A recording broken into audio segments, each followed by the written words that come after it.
Hello, this is Brian Hegney, instructor of Game and Interactive Media Design.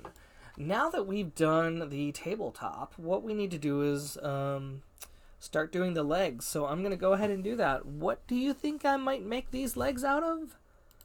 What kind of shape or object? If you said a box, you'd probably be right. I think that makes very much sense. Now, if we look at this picture, what we can see is that each one of these ends is made out of 1, 2, and this looks like a third piece, and I bet that's a third piece too. Now the model shows it slightly different, does it? No, it doesn't. It actually shows this as multiple pieces. Okay, so that's what we'll do. And I think these are, we'll do this by eyesight. Normally I'd measure this, but let's go ahead and do this by eye. So again, I'm going to go to the Create tab, Geometry, Standard Primitives, Enable Box. Draw something like a square here and drag it upwards. Yep. And it doesn't have to be perfect. And now I'm going to right click to disable. And here's where we learn about viewports. Very important thing about modeling. I am probably not going to work in the single viewport at this moment. I am going to hit Alt-W to go into my quad viewport mode. I'm going to drag my command panel over to the right. I'm going to decrease this size here, and I'm going to hover my cursor over the middle where these viewports meet up and just even this out. So, I've somehow managed to screw up all of my viewports. I want to set one of these to top, one to front, one to left, and one to perspective. So I'll keep perspective here. My top left, I'm going to tap T for top, and I'm going to tap F3 for wireframe. I'm going to right click into my bottom left. I'm going to tap, let's set that to F for front, and again tap F3 for wireframe. Top right, I'm going to tap L for left, F3 for wireframe, and then my perspective mode, I'm actually going to set it to orthographic, which is U. It used to stand for user mode, and I'm going to tap F4 so that I just don't see the edge loops there. Now, when you set all of these up in this way, what you can do is ensure that you are placing your table leg in the proper spot. So like I usually go into my front viewport, tap W, move it in just the XY plane, and notice as you move it in one, you can see it update in the other. And I'm probably going to set it here. You'll see why in a moment. Set it there.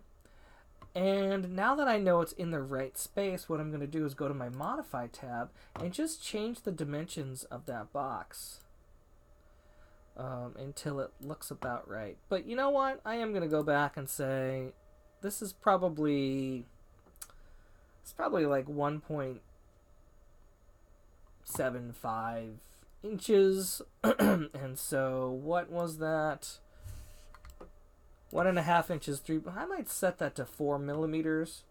4 millimeters in length, 4 millimeters in width. That looks right. And again, if I had set the height up to be exactly as high as the building, just want to point this out. What was that? 45.73. If I did that, we'd have this weird, you can see it. Here, let me make this bigger. You can see it here. What's going to happen is called Z fighting. And right now the top of this leg we're making is the same value as the top of the tabletop. So those blue things you see momentarily is Z fighting. It's the renderer is not sure which you want to actually see. The table leg top or the tabletop top. And so what I just want to make sure is say, you know what? I'm going to go back, minimize this again. The top of the leg doesn't have to poke through. It could be a little bit there. I'm just going to push it into there. And that's called floating geometry. And so the tabletop or the leg is going through the geometry. And because it's not the physical world, it's okay. It's okay. If we were actually going to make this for real, we'd probably want to make it the exact size. But if this is for a video game, we can have things floating within each other. It's not terrible. Now that I've done that, I want to actually make my table legs. Now I'm going to go back to the Alt W big view. I want to. What do I want, Hegney? I want to add Swift loops. That's what I want to do. And since we've already done this painstakingly long with the first plank, this should be pretty quick. But I want to show you one little tool in 3D Studio Max, and that is it's going to be hard to do my Swift looping up here. I could turn off my tabletop and then I could Swift loop. Another tool we can use is right-clicking any selected object, and we can say isolate selection. And that just brings us into like it turns off everything that isn't selected for us. And when we're done, we can right click and say end isolate, and then we're back. Everything's turned back on. So either way you want to do it, I'm going to go into isolate selection. I'm going to add an edit poly modifier, because remember, if we have this selected, hey, where's our Swift loop tool? It used to be up here. Well, guess what? It doesn't show it to us if we don't have an edit poly modifier on our object. So edit poly modifier, Swift loop, and now I'm going to come back and make these. Oh, look, they seem to be disappearing, but that's because I don't have edged faces on. Tap F4, it shows all of your edged faces down there. And of course, we got to get the one on the bottom. Right click, left click, and now we're going to turn off edge selection mode, and now we will add turbo smooth. And I just want to take a look at that. That looks pretty metally. There. And I'm going to right click and isolate. And now we have a table leg. Is there anything wrong with this one? That's what I want to know. No, it doesn't look like it. Let's just bring this up a little more. There. Okay. And now we want to make 3 more legs. And so we'll kind of do the same thing we did previously. Oh, you know what? Yeah, we'll do it the simple way for right now. Let's go ahead and shift drag this to make an instance. And then we are going to control click both of these and shift drag them here to make instances. Now, the other thing that I want to do is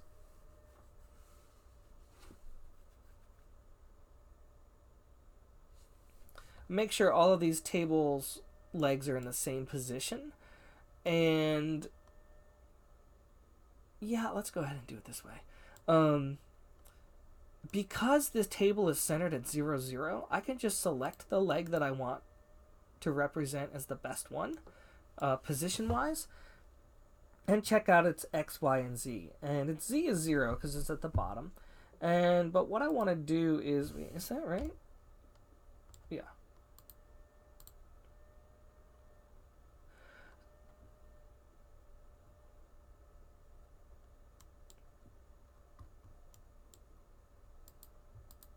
Doesn't make sense.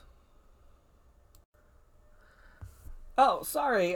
So the weird thing was the gizmo was showing up in the middle of the object in terms of the height-wise, and I wasn't sure why, and so now it's back to behaving properly. But essentially, I want its X and its Y value to be kind of the same. So the entire object is in 0, 0. That means if this object in the Y value is set to 41, you know what? I'm just going to be kind of anal and set that to -40. And I'm going to set the X to -25 by hand. There we go. So now if this leg is at Y equals -40, well, that means this leg here should be at +40. And of course, this should be at +40. And this leg should be at negative 40. And then, of course, the y value is negative 25. Well, that means this value should be negative 25 for that leg. And these two legs here should be at positive 25. And that's the beauty of modeling at 0, 0. We could have also used the symmetry modifier, but I didn't want to do that for a reason you'll see in a moment. The next thing I want to do is create the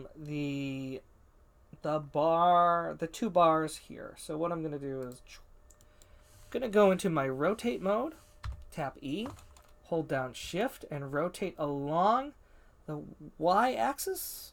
Is that the y-axis? And again, I have angle snaps. I'm going to do a copy because I don't want the height to be the same. And I'm going to call this bar.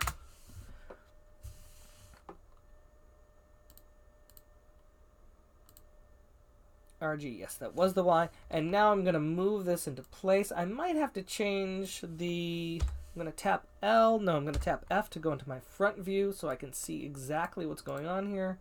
And I do need to make that a little bit taller. And I'm going to do that by going into my box and saying, yes, I know I could totally screw this up, but you know what? I need it to be a little bit taller. I'm not going to change the number of segments. I'm going to set that to about 48. Move that like that.